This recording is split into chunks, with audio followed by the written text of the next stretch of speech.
Ya que termina la persona, rápidamente entra el notario, vamos a firmar, todo el mundo firma. ¿Cuándo me da su copia? Ya, sí, mañana, entonces ya pasa mañana. Pum, para llevarla al banco, para llevarla a Hacienda, para sacar mi registro y ya. Y entonces yo supongo que ya entré al mundo corporativo. Y luego de ahí ya pasamos a mejores condiciones. Por ejemplo, pretendemos crear gobierno corporativo. Pretendemos tener consejo de administración. Pretendemos hacer que nuestra empresa tome un camino corporativo moderno. Y pues como otras palabras como el coaching, esta también ya es un modernismo al que muchos pretenden llegar. Sin embargo, pues hay que empezar, ahora sí que por el principio. Y el principio son los documentos y los libros de las sociedades, de los cuales hay una gran cantidad de mitos. No voy a decir todos, me voy a referir solo a algunos porque si no, sí nos quedamos sin tiempo. Primero, ¿qué son los documentos o libros de las sociedades? El primero, si aparece, ahí está, es la famosa acta constitutiva, y en el que se quedan una enorme mayoría de nuestras empresas. No se espanten, 96%. Ahí se queda. Ya está todo. Aumentan el capital, se reparten dividendos, un montón de cosas, y lo único que tienen en su corporativo es su acta constitutiva.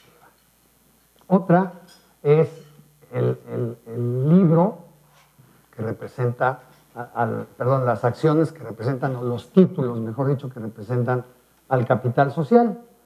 ¿Y qué creen? Algo así como el 80% de las empresas en México no tienen títulos. El dueño no tiene los títulos, las acciones de su empresa. No las tiene. ¿Quién sabe? El libro de accionistas, en donde ponemos los asientos que distinguen quiénes son los accionistas, qué acciones tienen y en qué cantidad. Nuestro libro de actas de asambleas, que es el más famoso, porque hay empresas que hacen asambleas. Luego revisamos las asambleas y resulta que no supieron cómo hacerlas, no están completas, no constituyen verdaderamente un documento jurídico. Los de sesiones de consejos de administración, uno muy importante, que son las variaciones de capital, en donde decimos cómo vamos aumentando, disminuyendo el capital de la sociedad. Y uno que bien no está considerado estrictamente como un libro corporativo, pero que es muy importante y más hoy en día, que resulta con que los poderes ya no todos se registran ante el público de la propiedad.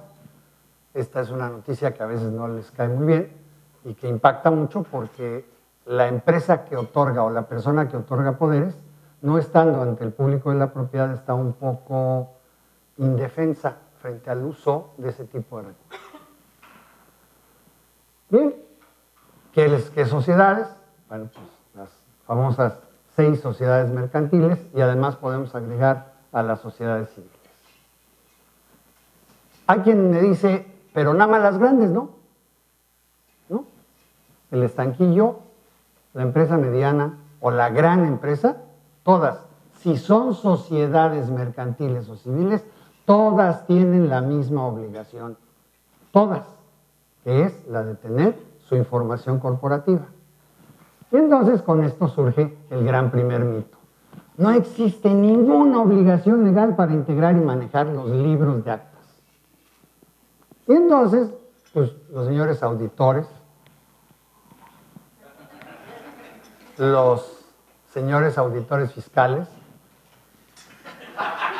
y otros auditores llegan a las empresas y como tampoco saben de esto, o saben muy poco de esto, no la revisan, pero no porque no estén obligaditos. Fíjense que este primer mito, si se deja, forma parte de un artículo que es el 28 del Código Fiscal, que dice, ay caray, se pasó, pero ahorita me regreso, ahí está, que dice que quedan incluidos en la contabilidad los libros y registros sociales a que obliguen otras leyes. Ley General de Sociedades Mercantiles, el propio Código Fiscal, la Ley del Impuesto sobre la Renta, el Código de Comercio. Todos esos se refieren a esta documentación. Y por lo tanto, al ser libros y registros sociales señalados en ese párrafo, y mucho les agradecería que se fueran a su Código Fiscal para que se pusieran más nerviosos, ¿sí? Para que disfruten bien de este desayuno, ¿sí? Del taquito ese que nos sirvieron. Entonces, bueno, para que se vayan bien preocupados, vayan y vean su Código Fiscal para que no piensen que el abogado miente. Es curioso con los abogados, ¿eh? Uno llega con el doctor y el doctor nos dice, pues tiene usted una peritonitis, no sé qué. Y uno no le pide el vademecum para ver las cosas. En cambio, si va el abogado y le dice al contador o al administrador, oiga, en el artículo 32, fracción cuarta, dice que, a ver, ¿dónde dice? Es una maña que tiene todo el mundo. Yo la acepto, ¿eh? Los clientes pueden buscar y ver y además los conmino a que estén leyendo la ley permanentemente. Y entonces resulta que si es una obligación fiscal, fíjense a ustedes, ¿sí? Resulta que los libritos sociales, tener los títulos accionarios, tener el libro de asambleas, tener los libros de consejos de administración, todos esos documentos son obligaciones fiscales. Y bueno, ya decimos, la Ley General de Sociedades Mercantiles, ¿sí? Por el otro lado, el Código Fiscal de la Federación y el Código de Comercio. ¿En qué artículos? Para que no se queden con las ganas, si esto me deja hacerlo, ¿sí? El 128 y 129 se refiere a los libros de accionistas en la Ley General de Sociedades Mercantiles. El 194 se refiere al libro de asambleas. El 219 se refiere al de variaciones de capital y en el Código de Comercio se refiere al libro de sesiones de consejos de administración. Pero es más, en el Código de Comercio además nos dice que tienen que estar empastados, que tienen que estar foliados y que tienen que estar debidamente integrados como libros contables. Voy avisando para que después no sospechen de mí. Entonces todo esto forma parte de la contabilidad y por lo tanto pues está sujeto a la revisión de los auditores. El otro mito es que dice que no existe ninguna obligación legal para esta parte. Curiosamente, el Manual de Normas y Procedimientos de Auditoría y las normas de información financiera que también manejan los auditores, ¿sí? Estas normitas forman parte de una estructura jurídica aceptada por la Secretaría de Hacienda y Crédito Público. Y de pronto llegan y dicen, es que usted no lo hizo conforme al boletín 10. ¿Cómo que dice qué cosa? ¿Qué tiene que ver con...? Pues fíjese usted que el boletín 10 está incorporado a los formatos y estructuras que la Secretaría de Hacienda utiliza como procedimiento para el cálculo y determinación de su contabilidad.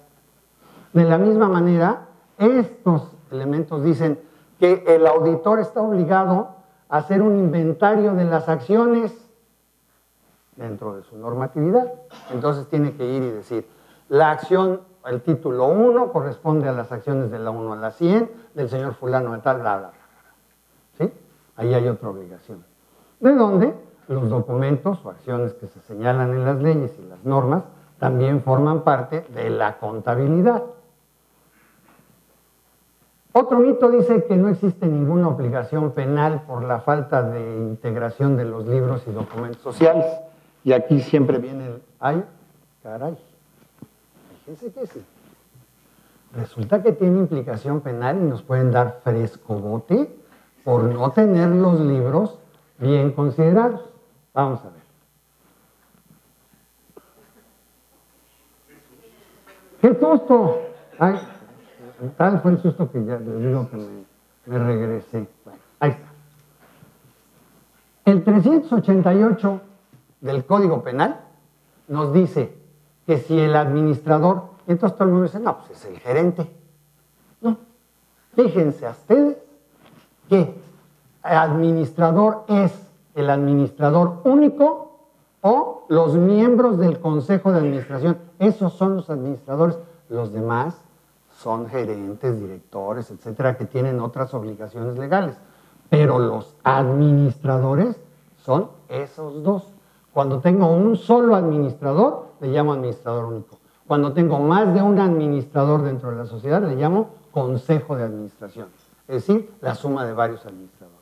Cuando cualquiera de ellos haga un uso inapropiado, basado en la documentación de carácter corporativo, de los dineros de esa institución o que se pueda enriquecer gracias al uso o interpretación que le dé, pues fresco tambo, ¿sí?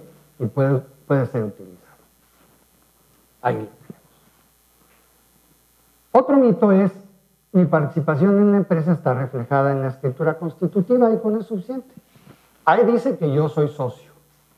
Ahí dice que yo le puse 15,000 pesos de los 5 socios originales que éramos. Ya. Aumentó el capital, se dieron toda una serie de operaciones de carácter corporativo y ahí seguimos con nuestra escritura constitutiva. De pronto falta alguien, un accionista. Y no les quiero decir la cantidad de ejemplos que tenemos en donde llega la viuda y le dice, mi esposo me dijo que ustedes tenían no sé cuántas acciones que son mías y las quiero. ¿Eh? ¿Sí? Oiga, no, pues resulta que aquí la dueña del changarro es la señora fulana. ¿Cómo mi nuera va a ser la dueña de este changarro? Pues sí, pero si mi esposo me dijo, pues le habrá dicho misa, pero... pues voy a verlo. Pues va con un abogado y los demanda. Y ustedes no tienen los libros corporativos para demostrar que el señor solamente tenía el 5%. Ni tienen las acciones, ni tienen los elementos para hacerlo. Y podría yo señalarles que estas bromas han llegado a tratarse de millones de pesos en los litigios. Millones de pesos por 100,000 pesos de acciones. ¿Sí? No quería yo espantarlos ni hacerles daño. No se preocupen. Bien. Entonces, ¿qué me dice el 129? Dice, la sociedad considerará como dueño de las acciones a quien aparezca inscrito como tal en el libro de accionistas o registro de acciones. O sea que si ustedes no tienen el libro de accionistas y ustedes no tienen acciones, muchas gracias, buenas tardes. ¿Sí? Porque no son dueños de nada. Absolutamente de nada. Ustedes pueden llegar y decir, soy el accionista principal de la empresa fulana de Abraham. Ah, sí. ¿Y cuántas acciones tiene? Pues un montón. ¿Y dónde las tiene? Pues no las tengo. Pues entonces usted no es nadie. Que le vaya usted muy bien. Y resulta que ese señor que tenía tantas más cuantas por cuantas, también se va. ¿Y qué creen? Un malvado que está ahí como socio, dice, nunca firmamos nada, pues vamos haciendo los libros, vamos haciendo los títulos, y cuando venga la viuda a reclamar, ya no hubo nada. ¿Sí? Y la señora ya no tuvo que reclamar. Entonces ya se pueden ir a dormir ustedes tranquilos, porque como sí tienen sus acciones y sus libros y todo lo corporativo están de debido orden, váyanse a dormir, no pasó nada, porque sus familias están debidamente aseguradas. No tienen ningún problema patrimonial. Bueno, ya me sigo. Sí, ando con prisa. Es un asunto de contadores y de abogados complicado, caro, y además me hace perder confidencialidad, porque la gente va a saber de cuánto soy dueño. Bueno, les tengo una noticia. Se llama Registro Público del Comercio. Y cada vez que ustedes ponen una escritura, ¿sí?, están sujetos a que cualquiera que conozca el folio, cualquiera que además tiene derecho a conocerlo, va y saca la información y les dice, usted es socio de tanto más cuánto por cuánto. Además de que aquí los señores auditores podrán confirmarnos que la información fiscal es pública. Y por lo tanto, no veo por qué la gente tenga que guardar confidencialidad respecto de su patrimonio en una empresa. El que nada debe, nada teme. Yo sí les quiero decir primero que no es un asunto especialmente de los contadores. Los contadores tienen un cierto grado de preparación para este tipo de cosas, pero no son especialistas. Y entonces suelen cometerse muchos errores, suelen cometerse muchas faltas dentro de la información corporativa y hay quien tiene la voluntad de tenerla y la tiene, pero la tiene absolutamente mal. Y eso y nada es lo mismo o peor porque ya perdieron el tiempo y un esfuerzo. El asunto es de profesionales preparados con orientación mercantil y con una especialidad en derecho societario.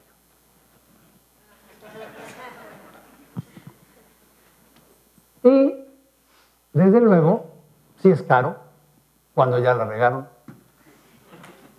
Pues sí, ¿no? Pues hay que volver a hacerlo todo a veces y eso pues sí resulta caro.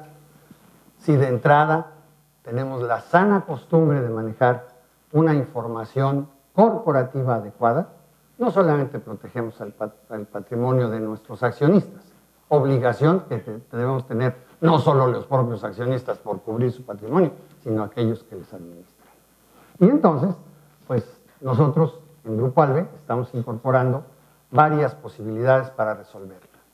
La primera es el desarrollo de un diagnóstico corporativo que les permita conocer cuál es el estado que tiene toda la información corporativa de cada una de sus sociedades. Y a partir de ahí, ir haciendo un trabajo que les permita la regularización.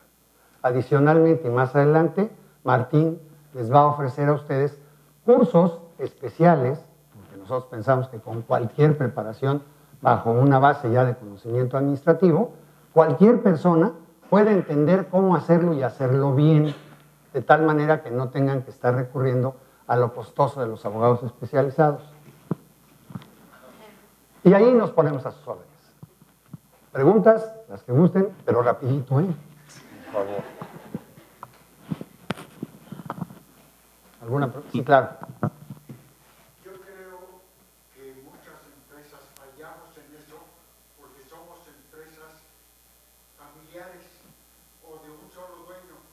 Yo conozco empresas donde el 99% de las acciones las tiene un señor y el 1% se lo puso a su esposa, a su hija, a su hijo. O a su detalle. Sí. Yo creo que es el error de que no cuidamos las empresas familiares con el mismo interés o precaución que lo hacemos cuando es una empresa donde hay varios socios y cada uno tiene interés en la misma. No sé cuál es tu opinión. Desde luego. Primero tengo que decirles que no importa que sean familiares, no importa que sean grandes, que sean chicas, no importa. Lo que importa es que son sociedades y como tales son personas morales que tienen la obligación de contar con esta documentación. Curiosamente tocas un tema muy interesante. Fíjate que hay dueños del 99% y son el dueño, ahora sí que es el director, el actor, el productor, el que pone la película y el que todo, ¿no? Entonces, son los administradores únicos. Y resulta que la ley nos dice que para aprobar un estado financiero se salva el voto del administrador. Si el administrador es dueño del 99%, el reconocimiento de los estados financieros los tiene un 1%. Y donde no vayas, ya no tengo asambleas posibles. O sea, eso de andarle dando acciones así nomás a alguien para manejarse como socio único, yo les digo, miren, pues disuelvan la sociedad, mejor entras tú como persona física por actividad empresarial y te quitas de problema. Que el tener una sociedad por tener una sociedad. Si vas a tener una sociedad, considera la posibilidad de manejarte corporativamente y de crecer corporativamente para alcanzar mejores niveles. Llegar realmente a tener un gobierno corporativo, un buen consejo de administración, tener las herramientas que una sociedad deba querer tener para efectos de su mejor desarrollo. ¿Sí? Yes. ¿Una empresa familiar no la considero una empresa corporativa? No, no tiene nada que ver. Lo familiar no le quita lo corporativo, como lo valiente no le quita lo cortés. Lo familiar no le quita lo corporativo. Son dos asuntos diferentes. Es una empresa familiar. Mire, hay una empresita familiar que se llama Televisa. Son familia, ¿no? Son el señor Azcárraga y los tíos y todo. Claro que sí. Es un gran corporativo. Y es un corporativo incluso que tiene acciones metidas en la bolsa de valores. En fin, se maneja como un gran corporativo. Y tienen un consejo de administración y tienen un gobierno corporativo desarrollado. Entonces, no tiene que ver, pues, eso es lo que trato de decirte. ¿Okay? ¿Alguien más? Qué bueno, muchas gracias, porque ya tienen prisa. Gracias, Carlos.